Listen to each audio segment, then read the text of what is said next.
मैं 30 साल की हूँ। जब मैं प्रेग्नेंट थी तब मेरे देवर की मौत हो गई। मेरी 21 साल की विधवा देवरानी दिन भर बंद कमरे में रहने लगी। जब मेरे पति काम से वापस आते थे तो दोनों साथ कमरे में बंद हो जाते थे। जब मैं अपने पति से इस बात पर गुस्सा करने लगी तो मेरे पति देवरानी को लेकर बाहर जाने लगे। देवरानी उल्टियाँ करने लगी तो मेरे पति ही उसको डॉक्टर के पास ले गए। मुझे शक हुआ, राज का पता लगाया तो मेरे सिर पर मानो आसमान टूट गया। मेरा नाम सरिता है। 12वीं तक पढ़ाई के बाद मैंने पढ़ाई छोड़ दी थी। जब मैं 19 साल की हुई तो मेरे पिता ने मेरी शादी करवा दी। मेरे पति रमेश 26 साल के हैं और उन्होंने काफ़ी पढ़ाई कर रखी है। मेरे पति शादी के बाद मुझसे कहा, तुम अपनी पढ़ाई पूरी कर लो, पर मैं पढ़ना नहीं चाहती थी। उस वक्त मुझे पता नहीं था कि मैं गलती कर रही हूँ। जब मैं 21 साल की हुई तो मेरा बेटा भी पैदा हो गया। मेरे पति के मामा की बेटी हमारे साथ ही रहती थी। उसका नाम संजना है। वह जवान होते होते देवर ने कहा, हम दोनों एक दूसरे से बहुत प्यार करते हैं और शादी करना चाहते हैं। संजना तब 19 साल की थी। मामा की बेटी से इस तरह से शादी मेरे सास ससुर नहीं करवाना चाहते थे, पर दोनों ने मंदिर में जाकर शादी कर ली। आखिर घर वालों को यह शादी माननी पड़ी। पर उनकी शादी के 3 साल के अंदर ही मेरे देवर की एक बाइक एक्सीडेंट में मौत हो गई। हमारा घर पूरा शोक में डूब गया। उस वक्त मैं दूसरे बच्चे के साथ प्रेग्नेंट थी। वह मेरे पति से लिपटकर फूट फूट कर रोने लगी कि अब मैं कैसे जीऊँगी। मैं सिर्फ 21 साल की हूँ, मेरा कोई बच्चा भी नहीं है। मेरी तो जिंदगी ही पूरी अंधेरे में डूब जाएगी। मेरे पति उसे अपनी बाहों में लेकर दिलासा देने लगे कि हम तो हैं, तुम्हें घबराने की कोई ज़रूरत नहीं है। उसकी हालत देखकर मैं भी बहुत दुखी थी। कुछ दिनों बाद वह हर वक्त अपने कमरे में बंद रहने लगी। पहले तो हमें डर लगता था कि वह कुछ कर ना ले। प्रेगनेंसी की हालत में घर की सारी जिम्मेदारी मुझ पर ही आ गई। मेरी सास भी बीमार रहती थी तो सारे लोगों की जिम्मेदारी अब मुझ पर थी। दिन भर काम करते करते मेरी हालत खराब हो जाती थी। देवरानी को इस हालत में कुछ कह भी नहीं सकते। जब मेरे पति काम से वापस आते थे तो मैं सोचती थी कि थोड़ा वक्त उनके साथ गुजारूं, पर इतना काम रहता था कि मैं काम में ही लगी रहती थी और उनके आते ही मेरी देवरानी सज धज के बाहर निकल जाती और मेरे पति के बाहों से लिपटकर रोने लगती। मेरे पति उसके साथ उसके कमरे में चले जाते और दरवाज़ा बंद कर लेते थे। सबको खाना खिलाकर और सारा काम करके जब मैं थकी हारी अपने कमरे में आती थी तब मेरे पति मेरे पास आकर मेरा हाल चाल पूछते थे। वह कहते थे, तुम ऐसे क्यों रहती हो? जब भी मैं घर आता हूँ तो तुम्हारे शरीर से पसीने की बदबू आती है और चेहरा देखो अपना, कैसी लगती हो तुम आजकल। जब मुझे थोड़ा वक्त मिला तो मैं अपना चेहरा आईने में देखी। घर का सारा काम करते करते मेरी हालत बहुत ही खराब हो चुकी थी। मैं मन ही मन सोचती थी, देवरानी तो सारा दिन घर पर बंद रहती है, इसलिए उसके पास वक्त रहता है। मेरे पति के आते ही सज सवर लेती है। ऐसा रोज रोज चलने लगा। मुझे यह महसूस होने लगा कि मेरे पति मुझसे दूर जा रहे हैं और उसके करीब। एक दिन मेरे पति काम से वापस आए तो मैं उनसे बहुत झगड़ा करने लगी। मैंने कहा, तुम मुझसे कहते हो ना कि मेरे शरीर से पसीने की बदबू आती है, क्योंकि मैं दिन भर तुम्हारे परिवार को संभालती हूँ, दिन भर काम करती हूँ, तुम्हारे बच्चे संभालती हूँ। और देवरानी जिसकी तुलना तुम मुझसे करते हो वह दिन भर कमरे में बंद होकर आराम फरमाती है, तुम्हारे आते ही सज सवर के बाहर निकल आती है। अब तुम उसके पीछे पीछे उसके कमरे में चले जाते हो और न जाने तुम दोनों क्या करते हो। बात पर मेरे पति भी चिढ़ गए। ऐसे भी उन्हें अब मैं पसंद तो थी नहीं। उन्होंने कहा, जब भी मैं काम से घर आता हूँ तुम्हारे साथ वक्त क्या गुजारूं? तुम हमेशा ही रसोई में बैठी रहती हो। जब भी तुम्हारे करीब जाऊं तुम्हारे बदन से बदबू आती है। अब तक नहीं देखा कभी भी सज सवर कर रहती होगी तुम। देवरानी के बारे में इस तरह से कहते हुए तुम्हें शर्म नहीं आती? अभी अभी उसके पति की मौत हुई है, तुम्हें पता भी है वह कितने दुख में है, तुम्हें अंदाज़ा नहीं। अगर तुम्हारी यह बात ये सुन ले तो उसे कितना दुख पहुँचेगा। उसने अपने पति को खो दिया है जिसे वह बेइंतहा मोहब्बत करती थी। मैं बस उसे इस शोक से बाहर निकालने की कोशिश कर रहा हूँ ताकि वह अपनी ज़िंदगी में आगे बढ़ सके, इसलिए अपनी घिनौनी सोच अपने पास ही रखो। उनकी यह बात सुनकर मैं रात भर रोती रही। अगले दिन सुबह उठकर मैंने अच्छे कपड़े निकाले, अपना सारा मेकअप का सामान निकाला और सजने लगी। मेरे पति का जब काम निपट गया तो घर के सारे लोग नाश्ता करने के लिए टेबल पर बैठे तो मैं भी सज सवर के आकर टेबल पर बैठ गई। मैंने अपने बेटे को स्कूल भी नहीं भेजा था। थोड़ी देर सब चुपचाप बैठे रहने के बाद मेरे पति ने बोला, सरिता तुम यहाँ क्यों बैठी हो, नाश्ता लगाओ। मैंने कहा, मैं भी तो नाश्ता करने ही बैठी हूँ। देख नहीं रहे मैं नई साड़ी निकालकर अच्छे से नहाकर सज संवर कर बैठी हूँ। चलो मुझे खाना दो। मेरे पति बोले, खाना देना तो तुम्हारा काम है। मैंने कहा, आज के बाद मैं रसोई में कदम नहीं रखूंगी। आज से घर का सारा काम काज तुम करो। मैंने नाश्ता बनाया ही नहीं है। जाओ जाकर सबका नाश्ता बनाकर लाओ। इस बात पर मेरे पति चिढ़ गए। उन्होंने कहा, मैं सबके लिए पैसा कमाता हूँ, मैं नाश्ता क्यों बनाऊँ। मैंने कहा, डॉक्टर ने मुझे कोई भी काम करने से मना किया है, इससे मेरे बच्चे को नुकसान पहुंच सकता है। आज से घर का कोई भी काम मैं नहीं करूंगी। यह कहकर मैं अपने कमरे में चली आई। मुझे भूख तो लगी थी। मुझे पता था मेरे बच्चे को भी भूख लगी है, पर अब मैं घर के किसी भी सदस्य के लिए कोई भी काम नहीं करूंगी। मैं काफ़ी देर तक अपने कमरे में बंद रही। मेरा बेटा मेरे पास आया और कहा, मम्मी भूख लगी है। मैंने सोचा आज से मैं अपने और अपने बेटे का बस ध्यान रखूंगी और मैं जाकर कुछ नाश्ता बनाकर हम दोनों खाने लगे। मुझे नहीं पता बाकी घर के लोगों ने क्या खाया होगा।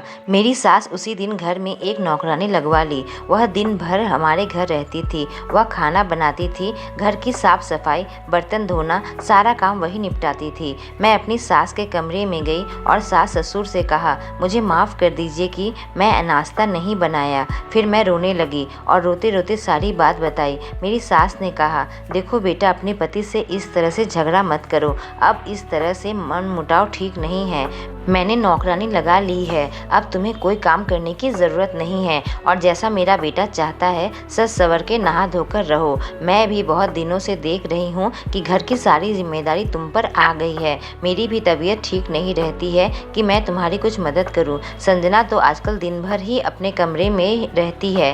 पहले वह तुम्हारा हाथ बटा दिया करती थी, पर अब वह घर का एक भी काम नहीं करती है। मेरे पति और मेरे रिश्ते में अब दूरियां आ चुकी थी। भले ही मैं नहा कर सज संवर के बैठी रहूं, पर मेरे पति काम से आने के बाद ही देवरानी अपने कमरे से निकलती और मेरे पति उसके कमरे में चले जाते थे। मैं ठहरी 30 साल की औरत और वह 21 साल की। मेरे पति की नज़र तो उसी पर ही रहेगी ना। अब दिन भर मुझे खाली वक्त मिलता था तो मैं किताबें पढ़ने लगी। एक समय था जब मुझे पढ़ने का शौक नहीं था, पर अब मुझे पढ़ाई अच्छी लगने लगी थी। मेरे पति के कमरे में बहुत सारी पढ़ने वाली किताबें थी। मैं उसे लेकर पढ़ने लगी। मुझे लगा काश मैं पढ़ी लिखी होती तो आज मैं अपने पैरों में खड़ी हो सकती थी। मुझे अपने पति से यह नहीं सुनना पड़ता कि मैं कमाता हूँ, घर का काम तुम करोगी। एक दिन मेरे पति मेरे लिए एक साड़ी लेकर आए। साड़ी देखते ही मैं इमोशनल हो गई और मैं रोने लगी। मेरे पति ने मुझे अपने बाहों में ले लिया और कहा, तुम रो क्यों रही हो पगली। मैंने कहा, हम दोनों के रिश्ते में बहुत ज़्यादा दूरियां आने लगी हैं। आप मुझसे इतनी दूर क्यों चले गए। सच सच बताओ, क्या अब मैं आपको अच्छी नहीं लगती हूँ। उसने कहा, तुम तो मुझे हमेशा ही अच्छी लगती हो, पर मैंने देखा तुम आजकल बहुत ज़्यादा चिड़चिड़ी रहने लगी हो। मुझे पता है प्रेगनेंसी की वजह से ऐसा होता है, पर मैं भी तुम्हें कई बार डांट दिया। मैंने कहा, नौकरानी आने के बाद अब मुझे आराम मिल गया है तो मैं तुम्हारी पढ़ाई की किताब लेकर पढ़ती हूँ। यह बात सुनकर वह खुश हो गए। मैंने कहा, जब भी तुम काम से घर आते हो तो तुम देवरानी के कमरे में चले जाते हो। मुझे अच्छा नहीं लगता। तुम इस तरह से उसके कमरे में मत जाया करो। थोड़ा वक्त मेरे साथ भी बिताया करो। उसके बाद से ही मेरे पति उसके कमरे में जाना बंद कर दिया। मैं खुश थी कि कम से कम मेरी बात सुनकर वह उससे दूर रहने लगे हैं। पर 3-4 दिन बाद ही मेरी देवरानी दिन में बहुत सजकर निकली और मेरे पति के साथ कहीं बाहर जाने लगी। दोनों को देखकर मैं हैरान रह गई। मैंने अपने पति को उसके कमरे में जाने से मना किया, इसलिए दोनों बाहर जा रहे हैं। मेरे पति यहाँ तक कि ऑफिस से भी छुट्टी ले ली। ऐसा कुछ दिन बाद होने लगा। अचानक एक दिन खाते खाते मेरी देवरानी उल्टी करने लगी। अब अक्सर उसे उल्टियाँ होने लगी। अब मुझे शक होने लगा। संजना बहुत चालाक औरत है। उसने देवर को फंसा लिया था। अब मेरे पति उसको डॉक्टर के पास लेकर गए। मैंने कहा, मैं भी साथ चलती हूँ, पर उन्होंने कहा, तुम्हारी इस हालत में तुम्हें कहीं जाने की ज़रूरत नहीं है। मेरा 9वां महीना चल रहा था, लेकिन आखिर इसको हुआ क्या। कहीं ये लोग कुछ छुपा तो नहीं रहे। मुझे तो इन दोनों पर पहले से ही शक था। कहीं मेरी देवरानी प्रेग्नेंट तो नहीं।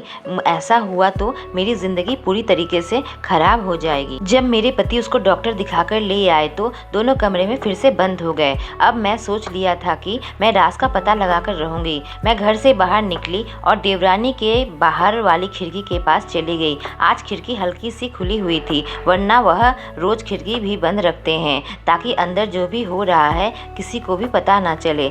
अब मैं अंदर का नज़ारा देखा, मेरी आंखें फटी की फटी रह गई। मैंने कभी सपने में भी नहीं सोचा था कि मेरे पति अपनी प्रेग्नेंट बेबी को छोड़कर मेरे पति उसको पकड़ कर बैठे हुए थे जैसे कोई पति पत्नी हो। उसके हाथों में अपना हाथ रखा हुआ था। मेरा दिल बिल्कुल ही टूट गया।